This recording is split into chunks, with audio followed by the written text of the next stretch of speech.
জি, কেউ একজনকে বলে তুই কাইম সাহেবের লোক, আরেকজনকে বলে তুই তো ফুরফুরার লোক।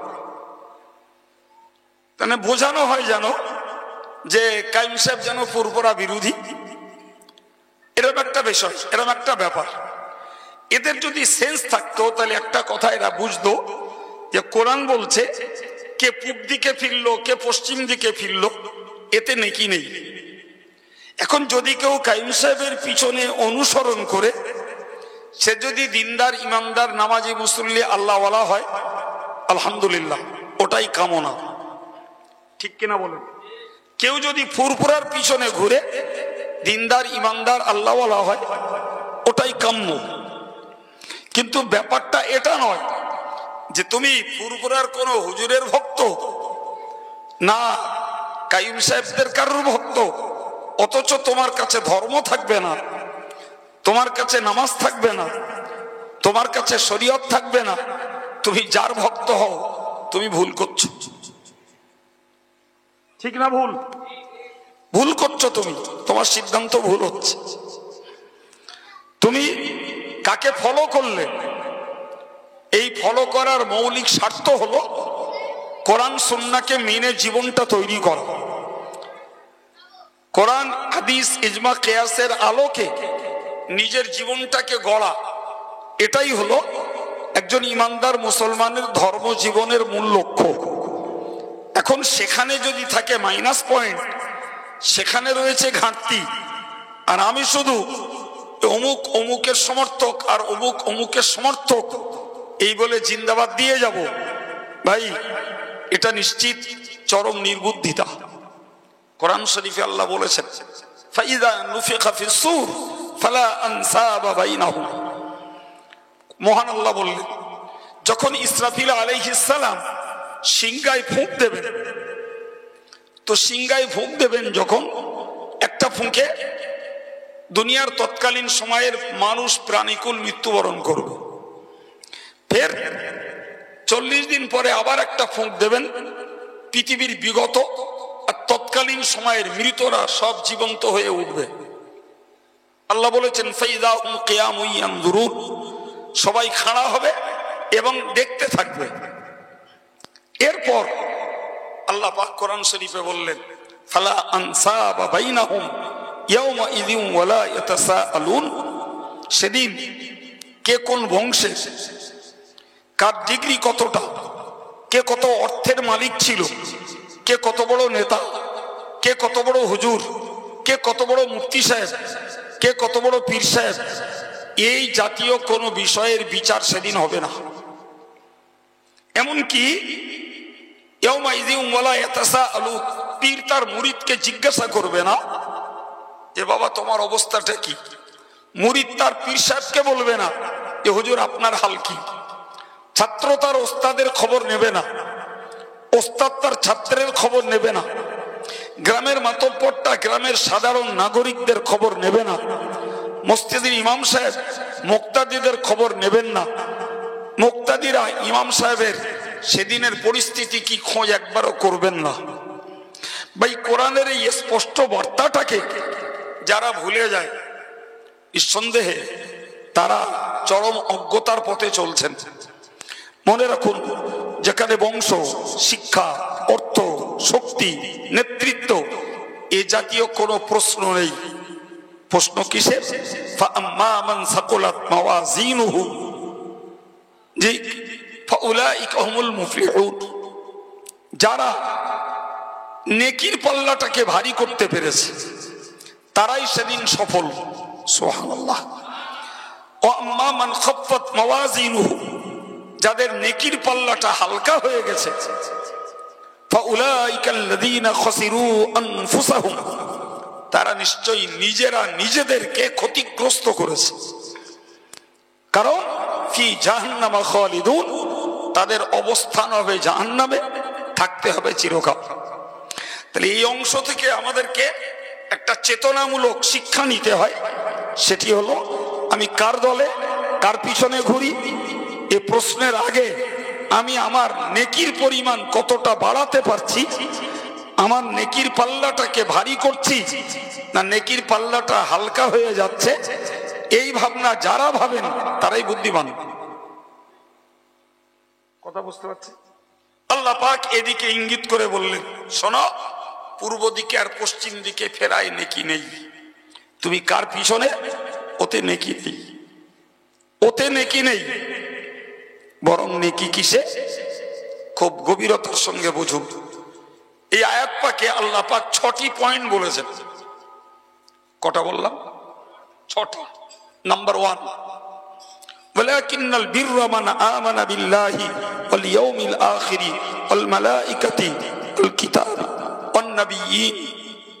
প্রথম নম্বরে বললেন তোমার ইতিকাদ, তোমার আকীদাটাকে তুমি দুরুস্ত করো, তোমার আকীদাটাকে তুমি সঠিক করো, তোমার আকীদাটাকে তুমি দোষ মুক্ত করো। সুবহানাল্লাহ। কি সেটা? মৌলিক কয়েকটা পয়েন্ট আল্লাহ কোরআনে তুলে দিয়েছেন। নাম্বার 1 আল্লাহ পাক তুলে দিয়েছেন যে নেকি হলো যাই আল্লাহর প্রতি ঈমান এনেছে, ঈমান এনেছে আখিরাতের প্রতি, ঈমান এনেছে ফেরেশতাদের প্রতি, ঈমান এনেছে কিতাবের প্রতি, ঈমান এনেছে নবীদের প্রতি। এই যে কয়েকটি পয়েন্ট আল্লাহ বললেন, এই কয়েকটি পয়েন্ট সঙ্গে আমাদেরকে মনে রাখতে হবে অদৃশ্যের আরো যত বিষয়, এই সবগুলোর প্রতি যাদের নিরঙ্কুশ বিশ্বাস, ফর এক্সাম্পল আরো তকদিরের ভালো এবং মন্দ কুল্লুম মিন ইনদিল্লাহ, সব আল্লাহর পক্ষ থেকে আসে। তদ্রূপ আল বাসি বাদাল মাউত, মৃত্যুর পরে আবার উঠতে হবে, এটাকে যারা বিনা যুক্তিতে বিশ্বাস করে, এর সঙ্গে একজন অপরাধী তাকে বিশ্বাস করতে হয় আমার কবরে শাস্তি হতে পারে, আমাদের সবাইকে হাসরের ময়দানে দাঁড়াতে হবে, আমাদেরকে আমল নামাটা বাম হাতে নিতে হতে পারে, আমার পাপের পাল্লাটা ভারী হতে পারে, আমাকে জাহান্নামের উপরের পোলটাকে অতিক্রম করা লাগবে, অতিক্রম না করতে পারলে আমাকে জাহান্নামের আগুনে নিক্ষিপ্ত হতে হবে। সবগুলো অদৃশ্যের বিষয়। আজও কবর থেকে কেউ উঠেনি, আজও হাসরের ময়দান সংগঠিত হয়নি, আজও আমলনামা মাপাজোগা হয়নি, আজও আমলনামা নিক্ষেপ করা হয়নি যে তুমি আমলনামা ডান হাতে পাবে কিংবা বাম হাতে পাবে, একবার তুমি পরখ করে বুঝে নাও। এ পরিস্থিতি আজও আসেনি। জাহান্নামের উপরের পোলটা পার হওয়ার সময় এখনো আসেনি। ফলে সবগুলোই আমাদের দৃষ্টির আড়ালে। ঠিক না ভুল বাবা?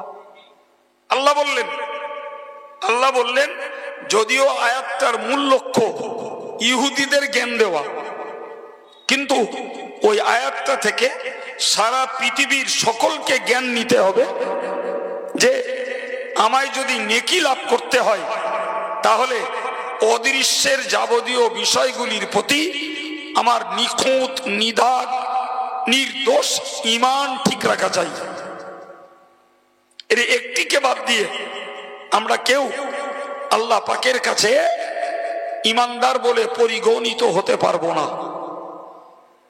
বিশ্বাস করুন, ইহুদি এখানে নাই। ভারতবর্ষে ভিন ধর্মের মানুষ আছে, এখানে ইহুদিদের বাস নেই, এখানে খ্রিস্টানদের বাস নেই। তারা পর্যটক হিসাবে ভারতে আসতে পারে, অস্থায়ীভাবে থাকতে পারে। প্রিয় ভাই, কিন্তু ভারতবর্ষ মুশরিকদের দেশ। মুশরিকরা 86%। তাদের আরো কাস্ট আছে অন্যান্য, ছাড়ুন আপন জায়গায়, সবার কথা ছেড়ে দিয়ে ভাবুন মুসলিম কমিউনিটির কথা।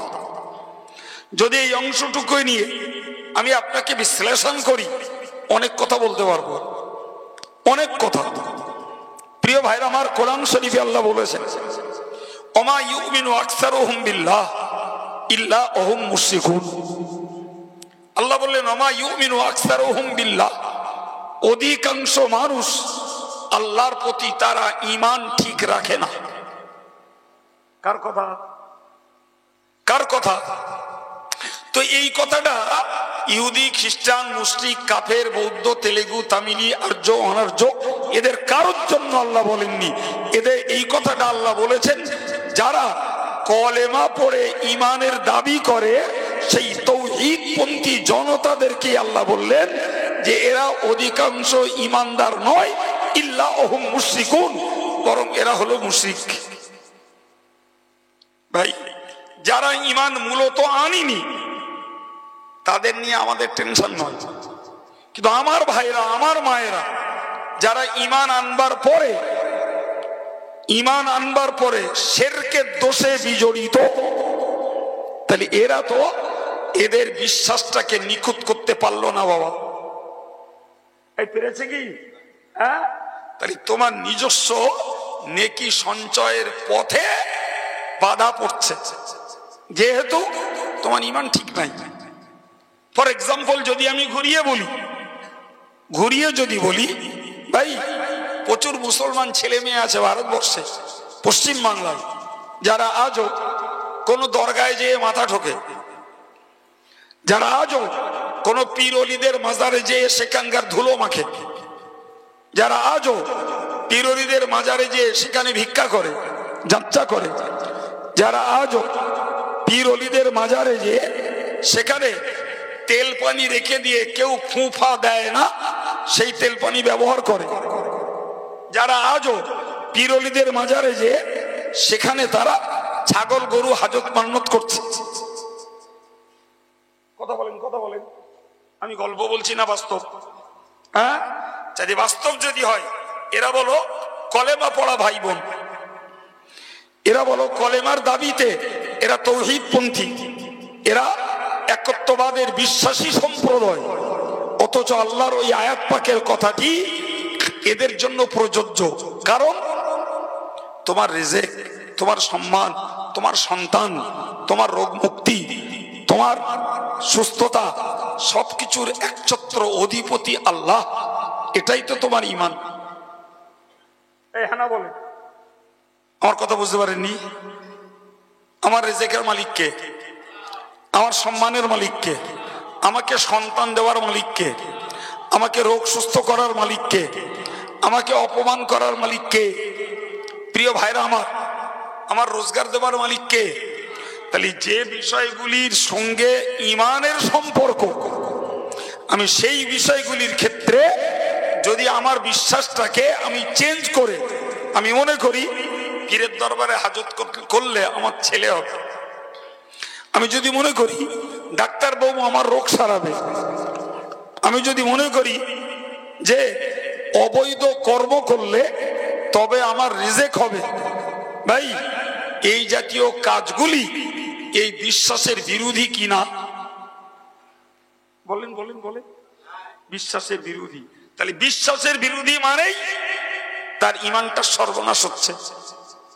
এখন তুমি এই দাগওয়ালা, দোষওয়ালা, খুঁতওয়ালা ঈমান নিয়ে তুমি যদি নামাজ আদায় করো, তুমি যদি রোজা করো, তুমি যদি জিকির করো, তাসবিহ পড়ো, দান সদকা করো, আলেম ওলামা ভক্তি করো, পীর পীরজাদাকে ভক্তি করো, তোমার একটাও তো তোমার জন্য উপকারে আসবে না। কারণ মুশরিকের কোন ইবাদত আল্লাহ পাকের কাছে মকবুল নয়। সুতরাং আমি ওয়াজ করতে বসিনি ইহুদি খ্রিস্টানদের কাছে, আমি আলোচনা করতে বসেছি ইমানদার মুসলমানের কাছে। সুতরাং ইমানদার মুসলমানকে বিশ্বাস করতে হবে যে আমার ঈমানের কোন রকমের খুঁত খাত আল্লাহ পাক বরদাস্ত করবেন না, কোনো অংশে, কোনো অংশে। অথচ আমরা বাস্তব চিত্রটাকে পর্যালোচনা করে দেখতে পাচ্ছি প্রচুর পরিমাণে মুসলমানদের ভিতরে ঈমানি ত্রুটি বিচ্যুতি বিদ্যমান। কি গো, পার ডে এমন কোন দিন নেই যে কিছু না কিছু মুসলমান শিরকের কাজের সঙ্গে বিজড়িত নয়। ভাই এমনকি আল্লাহ পাক কোরআন শরীফে বললেন লাইন আশরাকতা লা ইয়াহবাতান্না আমালুক, তুমি যদি বিগত দিনে ঈমান সহ কোনো নেকির কাজ করে রাখো আর এরপরে যদি শিরক করো, তো সামনের গুলো তো ক্ষতিগ্রস্ত হলো, পিছনের গুলো সব মুছে যাবে, কিচ্ছু থাকবে না, সব বিনষ্ট। ভাই মুফাসসিররা বলেছেন এটার নাম হলো ইতিকাদ, তথা নেকি সঞ্চয় করতে গেলে নাম্বার 1 তার বিশ্বাসটাকে নিখুঁত করা দরকার। আল্লাহ আমাদের সকলকে এই আলোচনা বোঝার এবং এই আলোচনা মাফিক আমাদের জীবনটাকে প্রতিষ্ঠিত করার তৌফিক দেন, বলুন আমিন। আর একটু জোরে বলেন আমিন। সম্মানিত ভাইরা আমার, আমি এর বেশি আর ব্যাখ্যা দেব না, ওই পর্যন্তই এটাকে ছাড়ুন। নাম্বার 2, আল্লাহ বললেন ওয়াআতাল মাল আলা হুব্বিহি যাবিল কুরবা ওয়াল ইয়াতামা ওয়াল মাসাকিন ওয়া ইবনাস সাবিল ওয়াস-সাইলিনা ওয়া ফির রিকাব। দ্বিতীয় নম্বরে আল্লাহ বললেন যে ইসলাহে কলব, তোমার অন্তর আত্মা সংশোধনের জন্য তোমাকে কতগুলো পয়েন্টে কাজ করতে হবে। কি সেটা? আল্লাহ বললেন যে ওই লোকটা, যে লোকটা তার মালকে, তার অর্থকে মালের মোহাব্বত থাকা সত্ত্বেও আল্লাহর মোহাব্বতে দান করে, ওই লোকটা নেকির জোগাড়ের মালিক, ওই লোকটা সওয়াবের হকদার। কথা বোঝা গেল কি? আচ্ছা, মালের প্রতি মোহাব্বত নেই কার? আপনারও আছে, আমারও আছে। যেহেতু জগৎ অর্থের সঙ্গে সম্পর্কের একটা জায়গা, অর্থ ছাড়া দিন দুনিয়া কোনোটাই চলে না, কোনোটাই না। ধর্ম করতে গেলেও অর্থ চাই, সংসার চালাতে গেলেও অর্থ চাই। আল্লাহ বলেছেন ওয়া ইন্নাহু লিহুব্বিল খাইরি লাশাদীদ, মালের প্রতি মানুষের মোহাব্বত অত্যন্ত গাঢ় মোহাব্বত, খুব গাঢ় মোহাব্বত।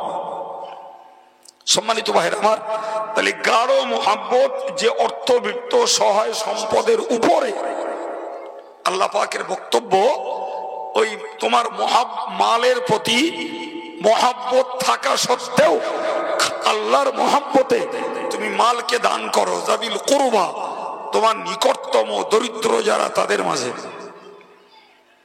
ওয়াল ইয়াতামা, যারা বাপ হারা এতিম সন্তান তাদের মাঝে, ওয়াল মিসকিন, এবং যারা ওয়াল মাসাকিন, যারা দরিদ্র এদের মাঝে, ইবনাস সাবিল, যারা পথচারী এদের মাঝে, ওয়াস-সাইলিন, যারা ভিক্ষুক ভিখারি তাদের মধ্যে দান করো, ওয়াফির রিকাব, আর গোলামদেরকে মুক্ত করার জন্য তোমরা অর্থ খরচ করো।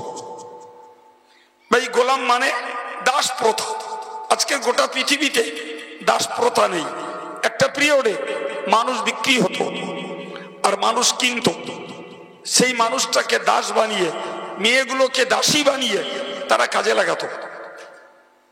আজকের দাস প্রথা উচ্ছেদ হয়ে গেছে, কিন্তু লেবারি প্রথা আছে।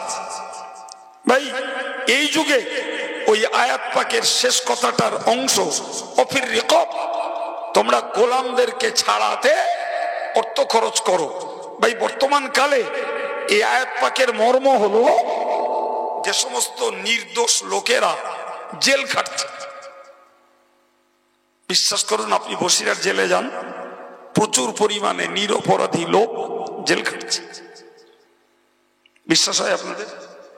আমরা অল ইন্ডিয়া সুন্নতুল জামাতের পক্ষ থেকে একবার চেষ্টা করেছিলাম যে 2-4 লাখ 2-5 লাখ 10 লাখ খরচ হোক, তবুও এমন কিছু জেলবন্দি বসিরহাট জেলে রয়েছে যারা সত্যিকারের অপরাধী নয়, কিন্তু তাদের পক্ষে উকিল ফিট করার লোক নাই, তাদের পক্ষে প্রসেসিং করার মতো কেউ সহযোগিতা করেন। তো আমরা খুব চেষ্টা করেছি, চেষ্টা করে শেষে ব্যর্থ হয়েছি। কারণ আমাদের চেষ্টা করতে গেলে আমরা সরাসরি পারবো না যে এমএলএ এমপি বাবুদের দ্বারায় প্রশাসনের সঙ্গে যোগ করে তবে তাদের মূল্যায়ন করতে হবে যে সত্যকারের কোন লোকটার পক্ষে উকিল দাঁড় করানোর পরিস্থিতি নেই, ফলে সে জেল খাটছে, তাকে নির্ণয় করে তবে তো ছাড় করাতে গেলে মরুন 2 লাখ টাকা লাগবে। কিন্তু সত্যকারের কথা বলতে কি, আমাদের এমএলএ এমপি বাবুরা কেউ আমাদের সহযোগিতা করতে সাহস করি। আমি অন ক্যামেরায় কথা বলছি, আর এতগুলো মানুষকে সাক্ষী রেখে কথা বলছি। আমার এই কথা শোনার পরে যদি আজও কোনো এমএলএ এমপি বলে যে যদি নিরপরাধী মানুষকে ছাড়াবার ব্যবস্থা করব, তার জন্য অর্থ খরচ করতে হবে আপনাদের, আমি এখনো বলছি আমরা এক পায়ে খাবো। এবং আমার বুকে বল আছে, যদি একবার দেশের জনগণকে বলি যে বসিরহাট জেল থেকে 5 জন নিরপরাধী জেল বন্দীকে মুক্ত করতে কথার কথা 10 লাখ টাকা লাগবে, আমার বুক বল আছে দেশের জনগণ 10 লাখ টাকা হাতে তুলে দেবে। বিশ্বাস হয় আপনাদের? হ্যাঁ, কিন্তু শুধু টাকা হলেই তো হবে না, প্রসেসিংটা তো আইনের, প্রসেসিংটা আইনের। আইন যদি পদ্ধতিগতভাবে কাউকে ছাড়ে তবে তা ছাড় হতে পারে, জোর করে বার করাও যাবে না, আর টাকা গুজে দিলেও বার হবে না। জি, তো আমি আপনাকে কি বোঝাতে চাইলাম, আমি আপনাকে বোঝাতে চাইলাম যে মালের প্রতি মহব্বত রয়েছে আমাদের, এই মহব্বত কলবের জিনিস। মহব্বত কোথাকার জিনিস? কলবের জিনিস। এই জন্য মুফাসসিররা বলেছেন ইসলাহুল কলবের জন্য, কলবের সংশোধনের জন্য তোমরা তোমাদের মালের প্রতি মহব্বত থাকা সত্ত্বেও নিকটতম মানুষ, নিকটতম প্রতিবেশী, নিকটতম আত্মীয় স্বজন, এতিম যারা, মিসকিন যারা, পথচারী পথিক যারা, ভিখারি যারা এবং নির্দোষ জেলবন্দি যারা, এদের পিছনে তোমাদের অর্থকে প্রদান করো। এতে তোমার কলবের ইসলাহ হবে, তাতে তুমি নেকির মালিক হয়ে যাবে। প্রিয় ভাইরা আমার, কি বলেছি? প্রথম বলেছি ইতিকাদ, অর্থাৎ বিশ্বাসটাকে নিখুঁত করা। দ্বিতীয় কোরআন থেকে আপনাদেরকে বললাম ইসলাহে কলব, অর্থাৎ আত্মশুদ্ধির জন্য এই শ্রেণীর মানুষদের প্রতি দয়া দেখিয়ে, সহানুভূতি দেখিয়ে নিজেদের যাদের সচ্ছলতা রয়েছে এদের দান দান করা। নাম্বার 3, যে নেকি রয়েছে নামাজ কায়েমের মধ্যে। সুবহানাল্লাহ, নেকি রয়েছে নামাজ কায়েমের মধ্যে। সম্মানিত ভাইরা আমার, এই যে নামাজ কায়েম, এটাকে বলা হয় তাআতে বাদানি অথবা ইবাদাতে বাদানি। সরল বাংলা অর্থ হলো এটা শরীরের দ্বারা একটা উপাসনা। নামাজ কি? আবার বলছি, মুখস্থ করুন। শরীর দ্বারা, অর্থাৎ আমার অঙ্গ প্রত্যঙ্গের দ্বারা একটা উপাসনা করা, এটার নাম নামাজ। এর সঙ্গে বিজড়িত অতিরিক্ত শরীরের ইবাদত বুঝুন, রোজা, এটাও শরীরের কষ্টের একটা ইবাদত। জিকির শরীরের অঙ্গ জবানের একটা ইবাদত। জি ভাই আমার, তো বাহ্যিক অঙ্গ দ্বারা জিকির, তাসবিহ, তেলাওয়াত বা নফল নামাজ, নফল রোজা, এই জাতীয় যতগুলো কাজ করা যায়, আল্লাহ বললেন এই কাজগুলোর মধ্যে রয়েছে নেকি। সুবহানাল্লাহ বলেন। ভাই আমাদের ভাইরা, মায়েরা, মুরব্বীরা, আলহামদুলিল্লাহ, যারা এই ইবাদতে বাদানি শরীরের কষ্টের ভিতর দিয়ে যে ইবাদতগুলো সম্পন্ন হয়, এগুলো যে বা যারা করছেন, আমাদের দোয়া আল্লাহ আমাদের সকলকে মৌত পর্যন্ত ইবাদতের উপরে কায়েম রেখে দেন। বলুন আমিন। কারণ ইবাদত একটা পিরিয়ডে করে ছেড়ে দেওয়ার বিষয় নয় বাবা।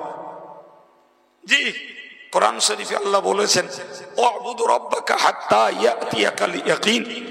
সূরা হিজরের শেষ আয়াত পাকে আল্লাহ বলেন ওয়াবুদু রাব্বাকা, ওগো নবী তুমি তোমার রবের ইবাদত করো হাত্তা ইয়াতিয়াকাল ইয়াকিন, মৃত্যু আসা পর্যন্ত। এর মানে হলো ইবাদত কিছুদিন করে ছেড়ে দেওয়ার বিষয় নয়, বরং ইবাদতকে করে যেতে হবে কতক্ষণ বাবা? মৃত্যুর আগ পর্যন্ত। তবে তার সঙ্গে ফোকাহে কেরামেরা একটা শর্ত লাগিয়েছেন, সেটা হলো সজ্ঞানে থাকা। কি থাকা? অজ্ঞানীর উপরে ইবাদতের বোঝা চাপে না। সুতরাং সাবালেগ, সজ্ঞানী এবং সুস্থ, সাবালেগ, সজ্ঞানী এবং সুস্থ, এদের উপরে সমস্ত রকমের ইবাদতের বোঝা চাপে। এমনকি সাবালেগ, সজ্ঞানী, সুস্থ নেই, তারপরেও নামাজ ছাড় নেই। কথা ক্লিয়ার হচ্ছে? জড়িয়ে ফেলছেন না তো? হ্যাঁ প্রিয় ভাইরা আমার, তো এর নাম ইবাদতে বাদানি। এটার মধ্যে নেকি রয়েছে, এটার মধ্যে। এখন মনে করুন কোন মানুষ কৃপণ, তিনি দান করতে নারাজ। এখন তিনি যে দলীয় লোকই হন, প্রিয় ভাই, তার নেকির পথে বাধা। তুমি নেকির কাজ করছো না, কৃপণতা করছো, ফলে তোমার জন্য নেকি। তুমি কোন দলের, কার ভক্ত, কার পিছনে জিন্দাবাদ দিচ্ছ, এটা ভাবার আগে তুমি ভাবো যে তুমি নামাজটা পড়ছো কিনা, নামাজি কিনা তুমি। এই জন্য আমি বললাম আলহামদুলিল্লাহ, যারা বিশ্বাস ঠিক রেখেছে, কলবের ইসলাহের জন্য, কলবের সংশোধনের জন্য নামাজ কালামগুলোকে যথাযথ পড়ছেন, ভাই দান ধন করছেন, এদের জন্য আমাদের দোয়া এবং আপনাদের দোয়া। কিন্তু আমার যে ভাইয়েরা, যে মায়েরা, যে প্রিয় যুবকেরা আজও যারা নামাজের প্রতি মোহাব্বত দেখাতে পারেননি, তাদের একটু চেতনা ফেরার দরকার। আপনি যার ভক্ত হন, নামাজ পড়বেন না, কেউ আপনার সহায় নেই, কেউ না, কেউ না। বরং মনে রাখুন, বরং মনে রাখুন, ফরজ, ওয়াজিব, সুন্নাত, সুন্নতে মুআক্কাদা, এই তিন প্রকারের নামাজে কারো ছাড় নাই, কারো ছাড় নাই। কোন ইমানদার সাবালেগ, সাবালিগা মুসলমানের ছাড় নাই। ফরজ, ওয়াজিব, সুন্নতে মুআক্কাদা এগুলি এক পর্যায়ের কম্পালসারি ডিউটি। এগুলো না করলে নিশ্চিত তিনি কবিরা গুনাহগার, মহা গুনাহগার। হ্যাঁ বাবা, স্বাধীনতা আছে। নফল নামাজ আমি পড়তে পারি, নাও পারি। নফল রোজা পড়তেও পারি, করতেও পারি, নাও পারি। নফল দান করতেও পারি, নাও পারি। নফল জিকির করতেও পারি, নাও পারি। নফল তাসবিহ পড়তেও পারি, নাও পারি। নফল তেলাওয়াত করতেও পারি, নাও পারি। যিনি করবেন তিনি আল্লাহর ঘনিষ্ঠ হবেন, সুবহানাল্লাহ বলেন। যিনি যত করবেন তার আমলের পাল্লাটা তত ভারী হবে। যিনি যত করবেন তিনি আল্লাহ পাকের নৈকট্য প্রাপ্ত বান্দায় পরিণত হবে, সুবহানাল্লাহ।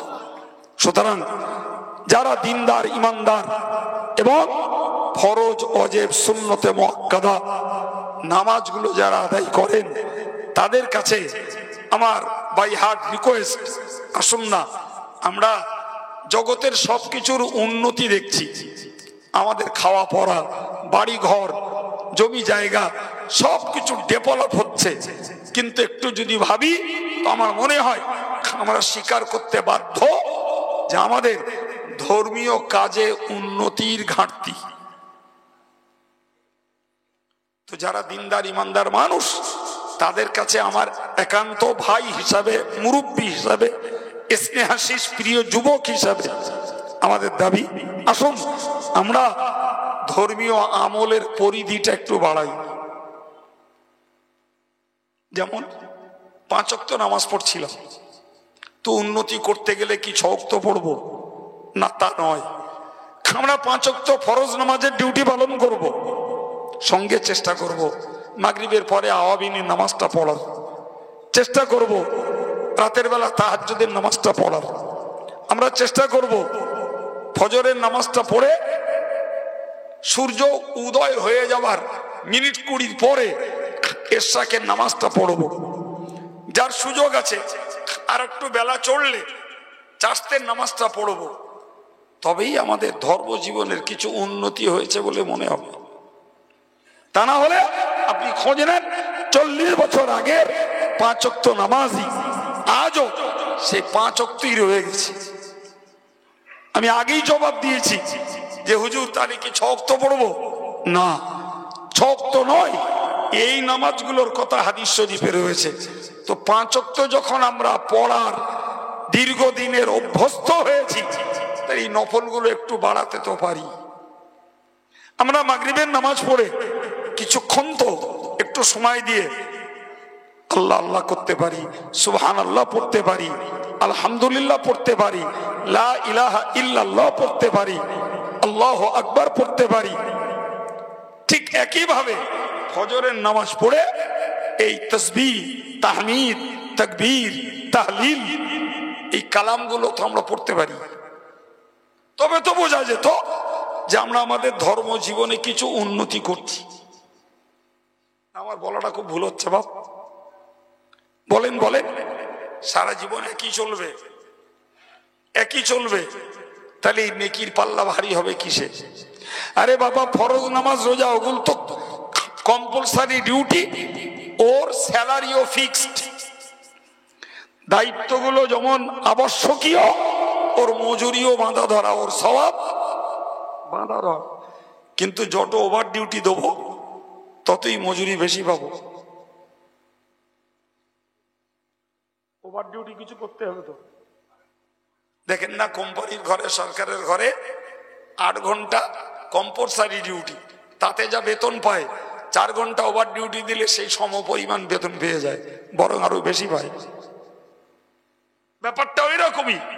ফরজ, ওয়াজিব, সুন্নতে মুআক্কাদা এগুলো যেমন একটা নিশ্চিত দায়িত্বের কাজ, এগুলো করাই লাগবে।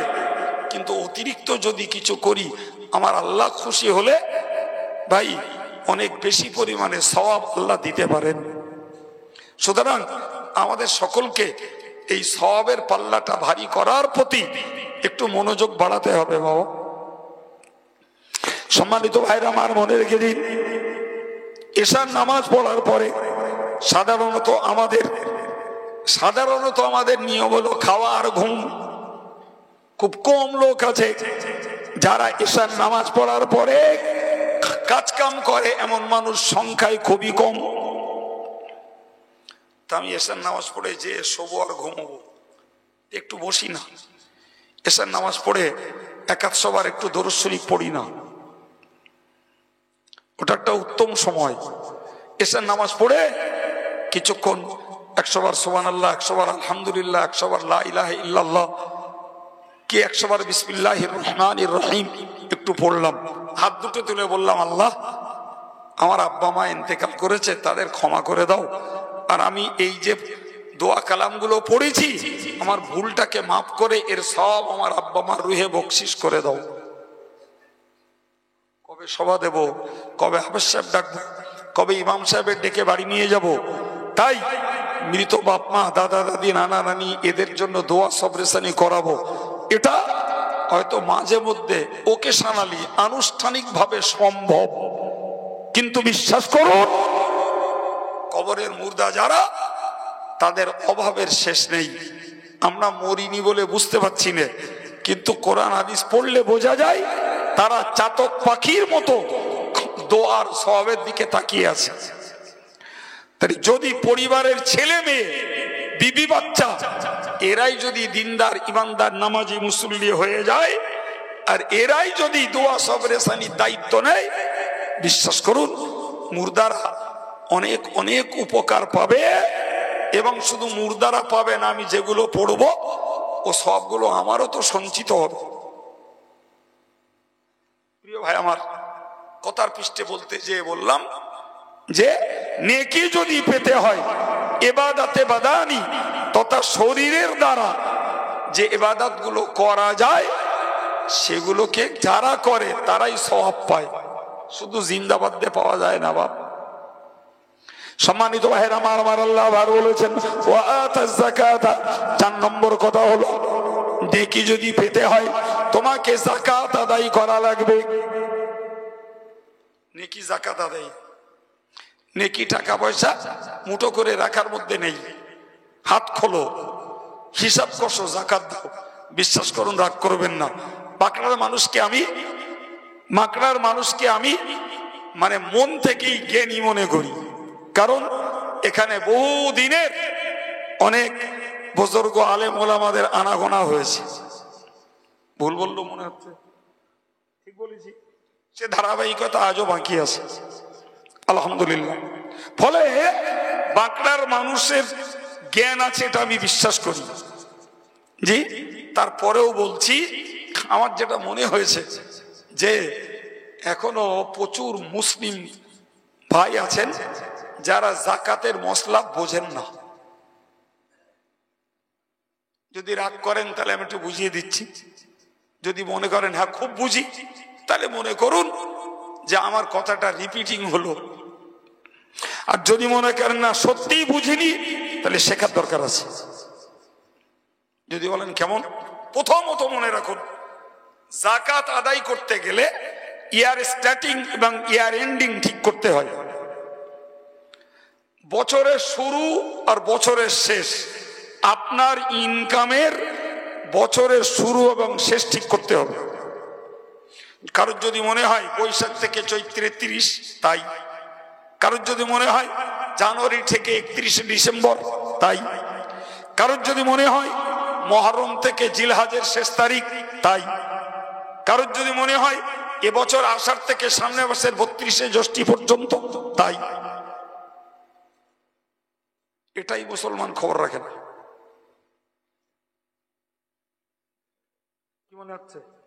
বার্তা বললুম? হ্যাঁ, বার্তা বললুম মনে হচ্ছে যে জাকাত দিতে গেলে নিজের রোজগারের শুরু এবং শেষ ঠিক করতে হবে। কারণ জাকাত বছরে একবার দিতে হয়, বারবার না। তাহলে আমি যদি জানুয়ারি থেকে 31শে ডিসেম্বর পর্যন্ত আমার ইনকাম ইয়ার বানাই, আমার রোজগারের বৎসর এই সময় থেকে এই সময়, আপনি 1 জানুয়ারি থেকে রোজগার করতে করতে করতে করতে আর ওই সঙ্গে খরচ করতে করতে ডিসেম্বরের 31 তারিখে পৌঁছে গেলেন। এবার আপনাকে টোটাল হিসাব করতে হবে। আমি ডিসেম্বরের 31 তারিখে এসে দেখছি আমার কাছে লিকুইড মানি আছে 2 লাখ টাকা, আমার অ্যাসেট আছে 5 লাখ টাকার। আমি বছরের মাঝখানে খেয়েছি, পড়েছি, রোগের চিকিৎসা করেছি, 5 কাঠা জমি কিনেছি, বাড়িতে খরচ করেছি, এর একটারও জাকাত দিতে হবে না। আপনি বছরের শেষ দিন যে এবার দেখুন 2 লাখ টাকা আছে ক্যাশ টাকা, 5 লাখ টাকার মাল সামান অ্যাসেট আছে, ওদিকে মার্কেটে দেখছি 3 লাখ টাকা দেনা আছে। তাহলে আমার আছে 5 + 2 7, দেনা আছে 3 লাখ টাকা বাদ দেন, 4 লাখ টাকার জাকাত বুঝে দেন।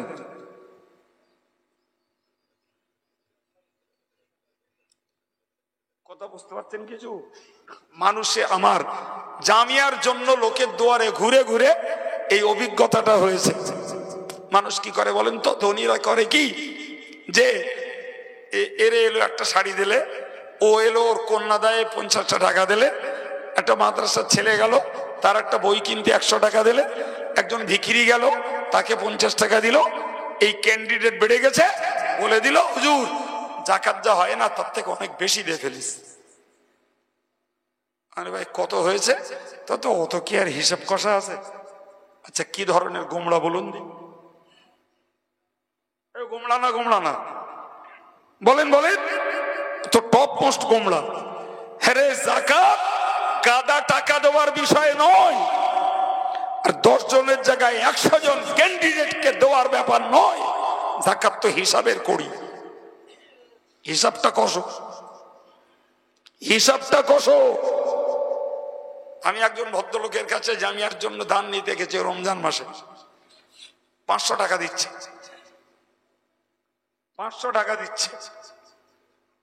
তাই বললাম আপনার মতন লোক 500 টাকা দিলে এই বেসরকারি সম্পদগুলো চলবে কিসে? তো হচ্ছে হুজুর দে আর পারতিস না, দে পারতিস না। যাক ভালো। তা বললাম দিচ্ছেন কি এমনি দান না জাকাত? তো ওই যে জাকাত যা হয় তার থেকে অনেক বেশি দেওয়া হয়ে গেছে। তাই ভদ্রলোকের ঘুরিয়ে বললুম যে আপনি 500 টাকা দিয়েছেন, আমি অতি খুশি, আপনাকে 700 টাকা দিতে হবে না, কিন্তু একটু বলুন তো আপনার জাকাত কত হয়েছে? তাহলে অত হিসেব নেই। সর্বনাশ, কি কপাল পুড়েছে। ও আগুন নিয়ে খেলা করছে। তুই আমার দিবি না আলাদা কথা, তো কিন্তু দোয়া লাগবে, ও টাকা তোর না রে, ও টাকা তোর নয়। আল্লাহ বলেছেন অফি আমওয়ালিহিম হাক্কুল লিসাইলি ওয়াল মাহরুম, ধনীর অর্থে বঞ্চিত দরিদ্র ভিখারীদের পয়সা রয়েছে। তোমার পকেটে গরিবের পয়সা, তুমি তাকে না দিয়ে সে পয়সা ভোগ করবে, তুমি আগুন নিয়ে খেলা করছো। আমি বললাম ভাই তো আপনি হিসাব তো করেননি। আচ্ছা আপনি বলেন দাদন দিয়েছেন কত টাকা? তো ধরুন বললো 10 লাখ টাকা। মানে ড্যাম্পারি ইট আছে ক টাকার? তো ধরুন 1,20,00,000 টাকার। মানে মাটি তুলেছেন কত টাকার? সেও এরকম 5-7 লাখ টাকার। জি, মানে কোন টাকা যদি আপনার কাছে না থাকে, এই যে বছর ঘোরার পরে লেবারদের দাদন দিয়ে রেখেছেন ওটা আপনার ক্যাশ, যেটা মাটি তুলে রেখেছেন ওটা আপনার ক্যাশ, যে ইট ভাটায় পড়ে আছে ওটা আপনার ক্যাশ, যে ইট ড্যাম্পারে রয়েছে ওটা আপনার ক্যাশ। তখন বলছে অত হিসেব করে পারা যায়? ব্যাপারটা বোঝা গেছে? এরকম অভিজ্ঞতা আমার আরো 2-4টে আছে, আর বলবো না। একটাকে বললাম শুধু আপনাদের চেতনাটাকে ফেরানোর জন্য। এরা যদি একবারও ভাবতো যে নেকি আদায় করতে গেলে, নেকি কামাই করতে গেলে যাকাত দেওয়া লাগবে, না দিলে কি সর্বনাশ। আল্লাহ পাক কোরআন শরীফে বলেছেন والذين يكنزون الذهب والفضة ولا ينفقونها في سبيل الله فبشرهم بعذاب أليم। আল্লাহ বলেছেন, ভালো করে মন দেন, কোন দিন কোন সাবজেক্টে কথা বলায় আল্লাহ জানেন। আজকের এখানে বসে যে সাবজেক্টের উপরে কথা বলছি ইতিপূর্বে কোনোদিন বলিনি, আমার ভালো মনে আছে। যদি আপনারা শুনে থাকে রেকর্ড দেবেন, তাহলে বুঝবো যে আমার ভুল হয়ে গেছে, মনে নেই। সুতরাং আল্লাহ যেটা বলাচ্ছেন আজকের জন্য এটা শোনা লাগবে। আল্লাহ বললেন যারা সোনা রূপো সঞ্চয় করেছে, বা সোনার উপর জায়গায় সোনার উপর প্রতীকী টাকা যাদের আছে, টাকা যাদের আছে, অথচ সেই সোনার উপর টাকা আল্লাহর রাহে খরচ করে না, আল্লাহ বললেন ফাবাশশিরহুম বিআযাবিন আলীম, ওদেরকে যন্ত্রণাদায়ক শাস্তির সংবাদ শোনাও। কে রে বাবা? জি প্রিয় ভাইরা আমার দিকে তাকান, শাস্তি কখনো সুসংবাদ হয়? অথচ ওই কথাটাই আল্লাহ বলেছেন, যন্ত্রণাদায়ক শাস্তির সুসংবাদ শুনিয়ে দাও। এটা আল্লাহ বলেছেন বিদ্রুপাত্মক ভাবে শাস্তি, অথচ সুসংবাদ। শাস্তিটা কি? ইয়াউমা ইউহমা আলাইহা ফি নারি জাহান্নামা ফাতুকওয়া বিহা জিবাহুহুম ওয়া জুনুবুহুম ওয়া যুহুরুহুম হাদা মা কানাসতুম ফাযুকু মা কুনতুম তাকনিজুন। মহান আল্লাহ বললেন কিয়ামতের কঠিন দিবসে জাহান্নামের আগুনে গলানো হবে তোমার সঞ্চিত টাকা পয়সা, তোমার সঞ্চিত সোনা রূপা, এমনকি মেয়েরা যে সোনা গহনাগুলো ব্যবহার করে ওগুলোকেও যাকাত দেওয়া লাগে। হাতের, কানের, গলার, পায়ের, নাকের যাই হোক সেগুলোও যাকাত দেওয়া লাগবে। খোঁজ নিয়ে দেখবেন তো, খোঁজ নিয়ে দেখেন যে কটা পরিবারে মেয়েদের গয়নার যাকাত দেয়। কিরম মনে হচ্ছে ভাই? আপনারা সমাজে বাস করেন তো নাকি? হ্যাঁ, সমাজের হাল অবস্থায় কি মনে হয়? আমাদের মেয়েরা যে গহনাগুলো ব্যবহার করে, যে গহনাগুলো আলমারিতে স্টক করে রেখেছে, এগুলো কি এরা জাকাত দেয় বলে মনে হয়? হ্যাঁ, জাকাত তো সে দেবে না, দিলে তার স্বামী দেবে, কি মেয়ের পক্ষে বাপ দেবে? যা আমার টাকা এত আর সোনার বিনিময়ে এত। খোঁজ নেন কি ভয়ঙ্কর কাজ হচ্ছে জানেন? এইগুলোকে জাহান্নামের আগুনে গরম করা হবে। গরম করে এই আয়রন হিট করে যেমন জামা পালিশ করা হয়, স্ত্রীরা গরম করে প্রথমত ছেঁক দেওয়া হবে কপালে, দ্বিতীয়ত ছেঁক দেওয়া হবে পাশার, তৃতীয়ত ছেঁক দেওয়া হবে পিঠে। কোরআনের ভাষা, ফাতুকওয়া বিহা জিবাহুহুম ওয়া জুনুবুহুম ওয়া যুহুরুহুম। এখন বলেন, স্ত্রীরা হিট করে যদি কপালে, পাশারে, পিঠে ধরা হয়, কাতরাবে না কাতরাবে না? ছটফট করবে না করবে না? জি, আমার আল্লাহ বলেছেন ওই সময়ে বলা হবে ফেরেশতাদের পক্ষ থেকে, হাযা মা কানাসতুম, তুমি ছটফট করো না, তুমি যন্ত্রণায় কাতরিও না, এগুলো তো তোমার সঞ্চিত সম্পদ। ফাযুকু মা কুনতুম তাকনিজুন, তুমি নিজেই যেগুলো সংগ্রহ করেছিলে, আজকের তার টেস্ট, তার স্বাদ তুমি গ্রহণ করো। এবার বলেন, যাকাত না দেওয়াটা কতটা বিপজ্জনক? বুখারীর একটি হাদিসে এসেছে, যাকাতের মালগুলোকে আল্লাহ পাক সোনায় পরিণত করে, এই সাপে পরিণত করবেন।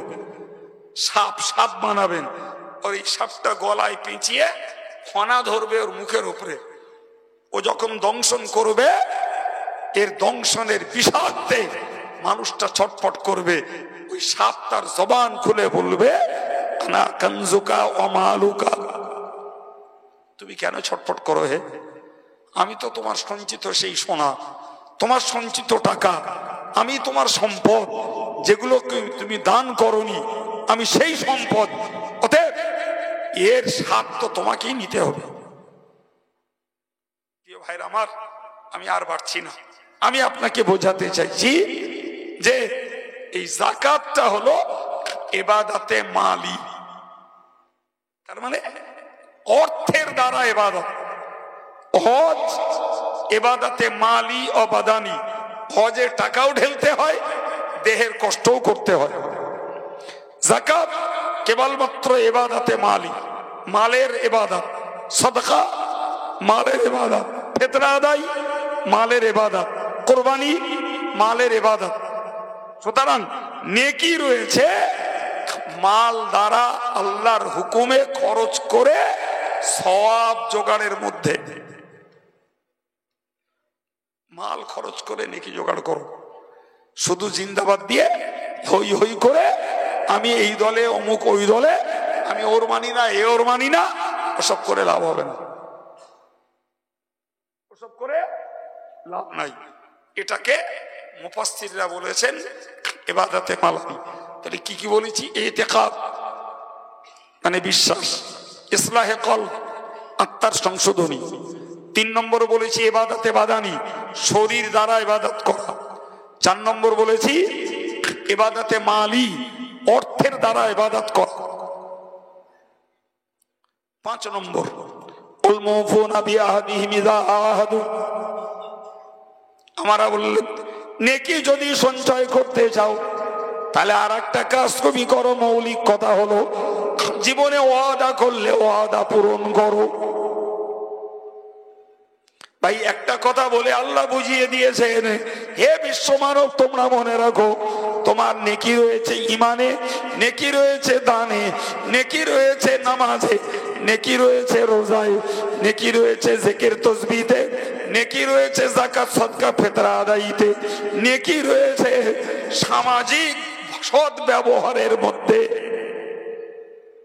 আত্মীয় স্বজন, পাড়া প্রতিবেশী, এদের সঙ্গে সামাজিকতা বজায় রাখুন, ওতে নেকি আছে, ওতে নেকি আছে। পার্থিব কারণে রাগ দ্বেষ করো না, পার্থিব পার্থিব কারণে কথা বন্ধ করো না, জাগতিক কারণে ল্যাঙ্গাল্যাঙ্গি করো না, বরং মনে রাখো তুমি তোমার চুক্তি পূরণ করো, চুক্তি পূরণ করো, কথা সত্য বলো, তুমি গীবত গিল্লা থেকে বাঁচো, তুমি অপপ্রচার বন্ধ করো, তুমি কারোর পিছনে লাগান ভাগান বন্ধ করো। এ সবগুলো সামাজিকতার দায়বদ্ধতা। এগুলোকে মেনটেন করলে পরিবারে, গ্রামে, পাড়ায়, সমাজে সর্বত্র শান্তির সমাজ পাওয়া যাবে। কিন্তু আমি ওয়াদা পূরণ করব না, মিথ্যা কথা বলবো, চুগলি করব, পরের চর্চা করব এবং কথা লাগান ভাঙান করব, দুমুখী নীতি অবলম্বন করব, নিশ্চিত করে মনে রাখুন এগুলির বিনিময়ে পাপ জড়ো হবে, সব হবে। যদি আমাকে নেকি জোগাড় করতে হয়, ওয়াদা করলে পূরণ করা লাগবে, কথা বললে সত্য বলা লাগবে, গীবত বাদ দিয়ে নিজের ধান্দায় নিজে চলতে হবে এবং লাগান ভাগান বন্ধ করতে হবে, কান কামড়ানি আর ফিসফিসানি বন্ধ করে সমাজে শান্তি বজায় রাখতে হবে। কোথায় ভাই আমরা নামাজি, দাড়িওয়ালা, টুপিওয়ালা, আমাদের গীবতের শেষ নেই, মিথ্যা চর্চার শেষ নেই, মিথ্যা বদনামের শেষ নেই, এবং চায়ের দোকানে আর মাচার আড্ডায় বসলে পর সমালোচনার শেষ নেই। জি, অতএব আমরা শুধু দল ভাগ করছি, কে কোন দলে, কে কার দালাল, এইসব কথা ঝেড়ে বসে থাকছি, কিন্তু আমি নিজে কি কর্ম করছি এটা বিচার করার মানুষ খুব কম। জি ভাই, তরিকতের পীরেরা বলেছেন এই একটা আয়াত পাকে ইসলামী জীবন যাপনের মৌলিক বিষয়গুলিকে আল্লাহ ব্যক্ত করে দিয়েছেন। সুবহানাল্লাহ। জি, ব্যাখ্যা দেওয়ার অবকাশ নেব না, আমি আপনাকে 5 নম্বরে বললাম যে ওয়াদা করলে ওয়াদা পূরণ করো, এটা তোমার সামাজিকতা, এটা তোমার সামাজিকতা, এর ভিতরে তোমার জন্য নেকি রয়েছে, তোমার জন্য নেকি রয়েছে। জি, কাউকে মিথ্যা প্রতিশ্রুতি দিও না, মিথ্যা কথা বলো না, মনে রাখো, মনে রাখো ইন্নাস সিদকা ইনজি ওয়াল কিযবা ইহলিক, সত্য মানুষকে নাজাত দেয়, মিথ্যা মানুষকে ধ্বংসের দিকে নিয়ে যায়। তুমি তোমার সামাজিকতা বজায় রাখতে যে এই জাতীয় বিষয়গুলিকে রক্ষা করে চলো, ওর মধ্যে তোমার নেকি আছে। সম্মানিত ভাইরা আমার, 6 নম্বরে নবী, 6 নম্বরে আল্লাহ বলেছেন আস-সাবিরিনা ফিল বাসাই ওয়াদ-দাররাই ওয়া হিনাল বাস। আল্লাহ বললেন 6 নম্বর হলো তোমার অভাবে, অনটনে, কষ্টে, যুদ্ধে, সর্ব অবস্থাতে তুমি ধৈর্যের পরিচয় দাও, ওতে নেকি রয়েছে। ফিল বাসাই ওয়াদ-দাররাই, তোমার ক্ষতির সময়, সংকটের সময়, ওয়া হিনাল বাস, এমনকি যুদ্ধের সময় ধৈর্যের পরিচয় দাও, এই ধৈর্যের মধ্যে নেকি রয়েছে। ভাই আমরা বড়ই অধৈর্য, আমরা বড়ই অধৈর্য। বিশ্বাস করুন বাবু, ইবাদত করতে গেলেও ধৈর্য লাগে, পাপের কাজ বাদ দিয়ে চলতে গেলেও ধৈর্য লাগে, এছাড়া আল্লাহর দেওয়া যে সমস্ত বিপর্যয় এগুলোকে বরদাস্ত করতে গেলেও ধৈর্য লাগে, লেখাপড়া শিখতে গেলে ধৈর্য লাগে, রোজগার করতে গেলে ধৈর্য লাগে। এই যে আপনারা বসে ওয়াজ শুনছেন ভাই, এতে আপনাদেরও ধৈর্য লাগছে। আমি যে কথা বলছি, আমার কথা বলতে গেলেও ধৈর্য লাগে। একজন মাস্টার মশাই তিনি শিক্ষকতা করবেন, এর জন্য তারও ধৈর্য লাগে। জি ভাই, ধৈর্য ছাড়া একটা স্ত্রীলোক শান্তিতে সংসার করতে পারে না, ধৈর্য ছাড়া একটা পুরুষ লোক সংসারের ভারসাম্য রক্ষা করতে পারে না। জি, এটাকে তরিকতের পরিভাষায়, পীর ওলিদের পরিভাষায় বলা হয়, এটা হলো সুলুক, অর্থাৎ তোমার ধৈর্যের ভিতরে নির্ভর করছে আপনার আমার সুন্দর আচার ব্যবহার, সুন্দর আচার ব্যবহার নির্ভর করছে। তাই কটা বললাম বাবু, নেকি হলো ইমানের মধ্যে, নেকি হলো কলবের সংশোধনের মধ্যে, নেকি হলো নামাজ রোজা জিকির তাসবিহ তেলাওয়াতের মধ্যে, নেকি হলো হজ যাকাত সদকা ফিতরা কোরবানির মধ্যে, নেকি হলো ওয়াদা খেলাফি কথা রক্ষা, সত্য কথা বলা, মিথ্যা থেকে বাঁচা এবং গীবত গিল্লা থেকে বাঁচা, পাশাপাশি কোটনামি থেকে বাঁচা, এর মধ্যে রয়েছে নেকি। আর নেকি রয়েছে যাবতীয় বিষয়ে ধৈর্যের মধ্যে। এই এতগুলো কথা বলার পরে এই সব কথাগুলো হলো যে জমানায় নাজিল হয়েছিল, এই কথার লক্ষ্যস্থল ছিল সরাসরি ইহুদিরা। ইহুদিরা এই কাজগুলোর একটাও করতো না। এই কথা বুঝতে পারছেন কি? ইহুদিরা এই কাজগুলোর একটাও করতো না। যারা ওই কেবলা নিয়ে প্রশ্ন তুলেছিল যে কেন মুহাম্মদ বাইতুল মুকাদ্দাসের দিকে ফিরে কাবার দিকে গেল, কেন সাহাবীরা বাইতুল মুকাদ্দাস থেকে মুখ ঘুরিয়ে কাবা মুখ হলো, জি তার জবাব দিলেন আল্লাহ ইহুদিদের মুখ বন্ধ করলেন, বললেন দেখো পূর্ব পশ্চিম উত্তর দক্ষিণ এই ফেরাফিরিতে নেকি নাই। নেকি ঈমান আনো, নেকি এতিম অনাথ দরিদ্র অসহায় দান করো, নেকি নামাজ পড়ো, নেকি যাকাত সদকা ফিতরা আদায় করো, নেকি নিজেদের সামাজিক ব্যবহারটাকে ঠিক রাখো এবং নেকি ধৈর্য ধারণ করো। ভাই আমার, ওই একই মেসেজ, একই বার্তা কিয়ামত পর্যন্ত সকল ইমানদার মুসলমানের জন্য পালনীয়, গ্রহণীয়। ইমানদার মুসলমানের জন্য এইগুলোই অনুসরণীয়। তার মানে কে কোন দলে, কার পিছনে জিন্দাবাদ দিচ্ছ, কার পিছনে হই করছো, জি এসব দেখে লাভ হবে না। যদি হতে পারি আমরা সত্যকারের ইমানদার, সত্যকারের অন্তরকে সংশোধন করতে পারি, সত্যকারের যদি নামাজি হতে পারি, যাকাত দাতা হতে পারি এবং ওয়াদা খেলাফ ওয়াদা পূরণ করতে পারি, ওয়াদা খেলাফি না করি, আর সমস্ত বিষয়ে যদি ধৈর্য ধারণ করি, আলহামদুলিল্লাহ আমরা নেকি পাবো।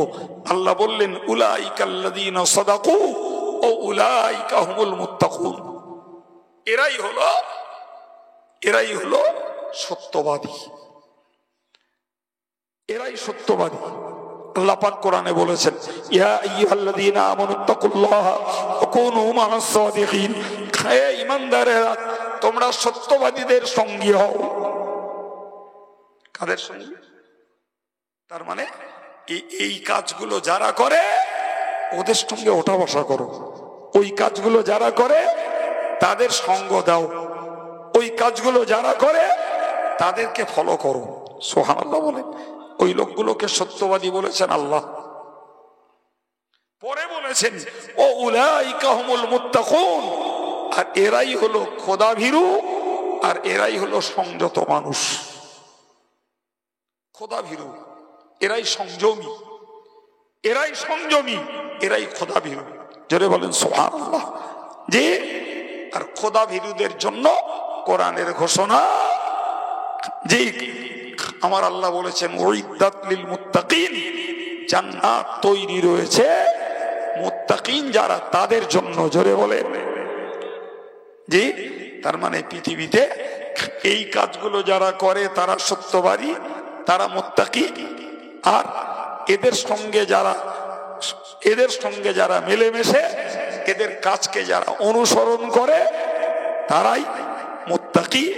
আর এই মুত্তাকি এদের জন্যই আল্লাহ জান্নাত বানিয়ে রেখেছেন। সুবহানাল্লাহ। সম্মানিত ভাইরা, মুত্তাকির মানে বলেছি যে আল্লাহকে ভয়কারী এবং আল্লাহর ভয়ে সমস্ত অন্যায় কাজ থেকে যারা বিরত থাকে, এরাই হলো মুত্তাকি, এরাই মুত্তাকি। আর এদের জন্য বরাদ্দ, যেটা বলেন কি, জান্নাত। এদের জন্য বরাদ্দ কি, জান্নাত। সম্মানিত ভাইরা, আমি একটা না কোরআনকে সামনে রেখে কিছু তাফসীর আপনাদেরকে শুনিয়েছি। বিষয়টা নিজস্ব নয়, বিষয়টা আল্লাহর নির্দেশ, আল্লাহ পাকের ইচ্ছা। মদিনার ওই প্রদেশটাকেও ইসলামের আলোয় আলোকিত করা, ফলে আল্লাহ পাক রাসূলুল্লাহকে আদেশ করলেন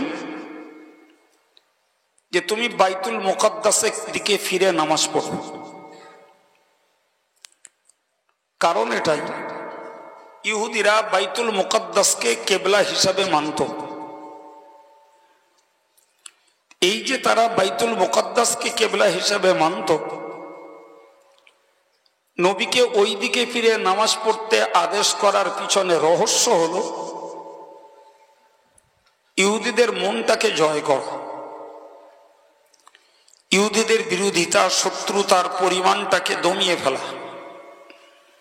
কারণ ইহুদিরা বুঝলো মুহাম্মদ এসে যখন আমাদের কেবলাকে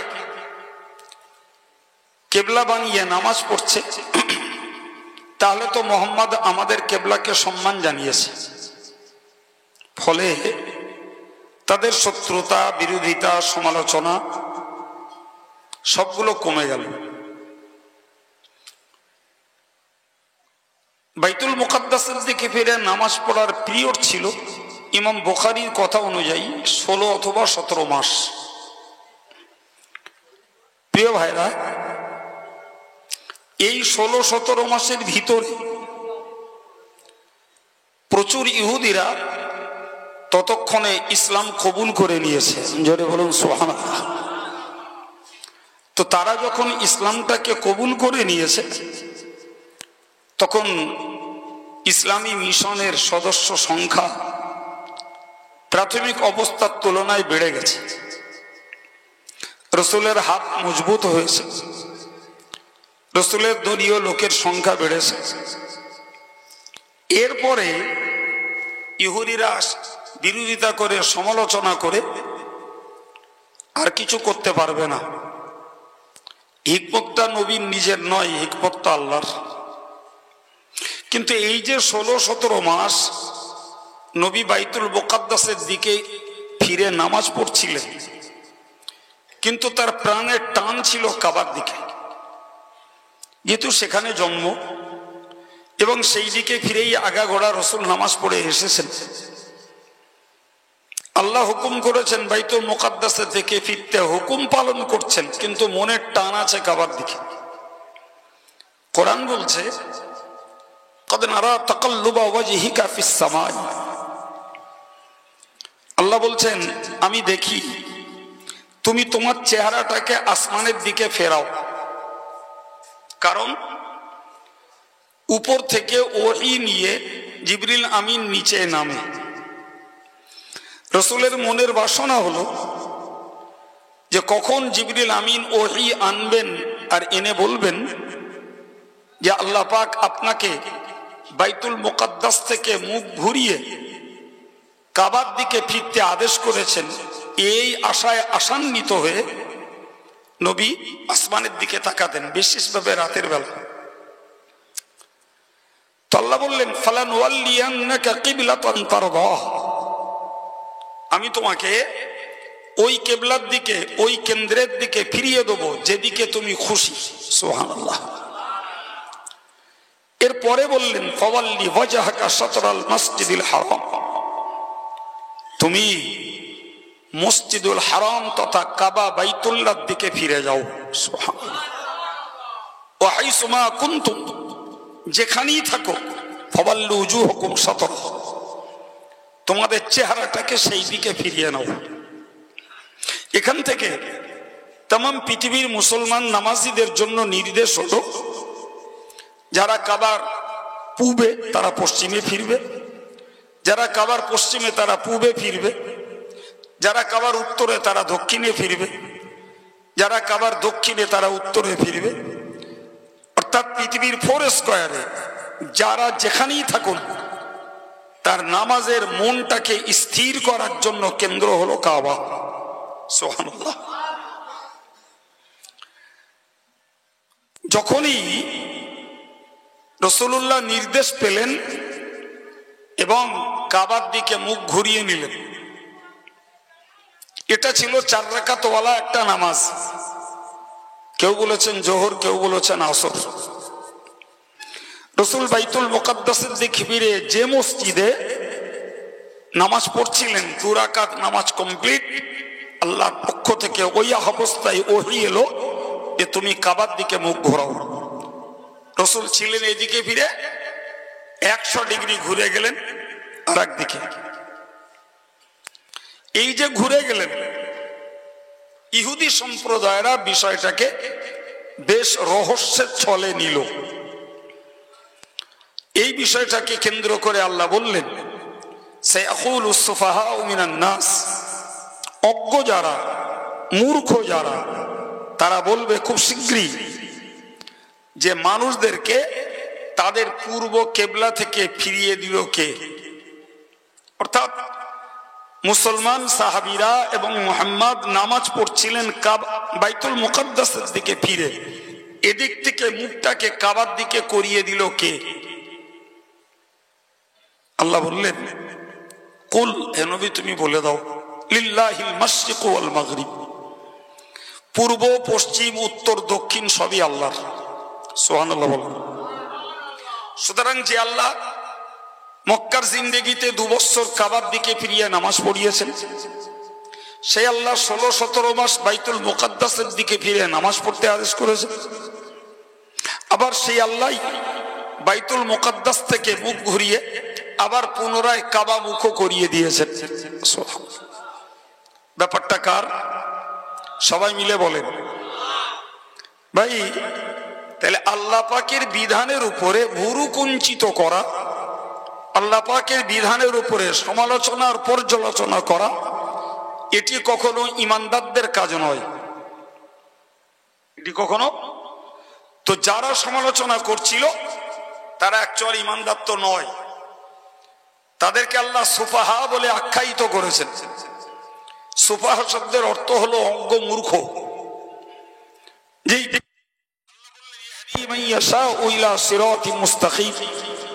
আল্লাহ যাকে ইচ্ছা করে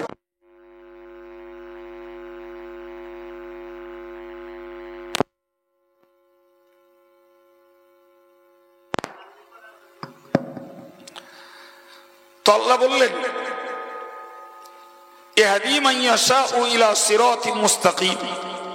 আল্লাহ যাকে ইচ্ছা করেন তাকে সোজা রাস্তার পথ দেখিয়ে দেন।